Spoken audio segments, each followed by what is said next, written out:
America అండదండలతో యుద్ధోన్మాదంతో ఊగిపోతూ Gaza పరిసర ప్రాంతాలపై ఇజ్రాయెల్ చేపట్టిన అమానవీయ దాడులు మొదలై 6 నెలలు పూర్తయింది.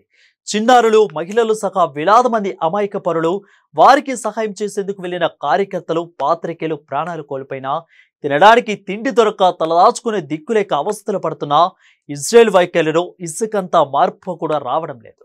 మొత్తంగా ఈ మరణ హోమానికి 6 నెలలు పూర్తయింది. హమాస్ ఇజ్రాయెల్ యుద్ధానికి 6 నెలలు. వేలల్లో మరణాలు, అంచనాలకు అందని విధ్వంసం. ఇప్పటి వరకు 33,000 మందికి పైగా మృతి. ఇజ్రాయెల్ యుద్ధోన్మాదంపై సర్వత్రా ఆందోళన. హమాస్ ను అంతం చేసే వరకు యుద్ధాన్ని ఆపేది లేదన్న నెతన్యాహు. 2 దేశాల యుద్ధంపై యుఎన్ఓలోనూ పలు దేశాల ఆందోళన. గతేడాది అక్టోబర్ 7వ తేదీన తెల్లవారుజామున ఆపరేషన్ ఆలెక్సా స్టార్మ్ పేరుతో మెరుపు దాడికి పాల్పడ్డారు హమాస్ మిలిటెంట్లు. దాదాపు 1200 మందిని బలికొన్నారు. 250 మంది పైగా బందీలను చేసుకుని గాజాకు తరలించారు. దీంతో ఒక్కసారిగా ఉలిక్కిపడింది ఇజ్రాయెల్. వెంటనే ప్రతిదాడులను మొదలుపెట్టింది. ఉగ్రవాదుల అంతంతో పాటు బందీల విడుదల లక్ష్యంగా పూర్తిస్థాయి యుద్ధాన్ని ప్రకటించింది.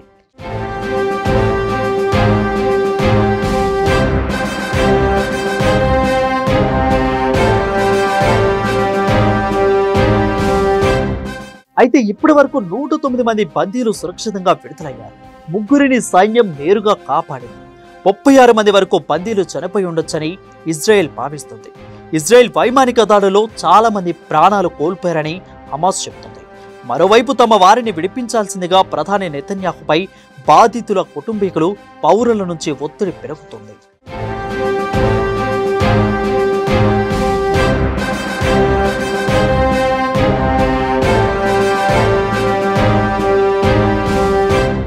ఇక ఇజ్రాయెల్ దాడులతో గాజాలో విపత్కర పరిస్థితులు నెలకొన్నాయి.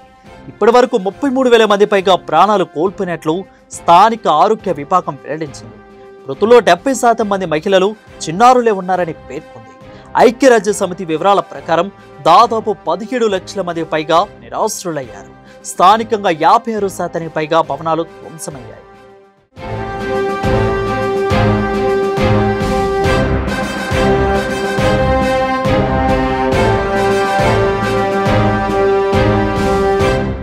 యుద్ధం మొదట్లో గాజా సరిహద్దులను దిగ్బంధించడం వల్ల ఆహారం, ఇంధనం, ఔషధాలు, మంచినీరు, నిత్యావసర సామాగ్రి కొరతతో పౌరులు అల్లాడారు. ప్రస్తుతం పరిస్థితులు మరింత దిగజారాయి. ప్రతి ఒక్కరు కూడా ఆహారం కోసం ఇబ్బందులు పడుతున్నారు. 2 లక్షల మంది విపత్కర పరిస్థితుల్లో కొట్టుమిట్టాడుతున్నట్లు ఐక్యరాజ్య సమితి ఆహార సంస్థ ఆందోళన వ్యక్తం చేసింది. ఒకవేళ రాఫాకు దాడులను విస్తరిస్తే మొత్తం 23 లక్షల మంది జనాభాలో సగం మంది క్షుద్బాధకు లోనవుతారని ఇటీవల హెచ్చరించింది.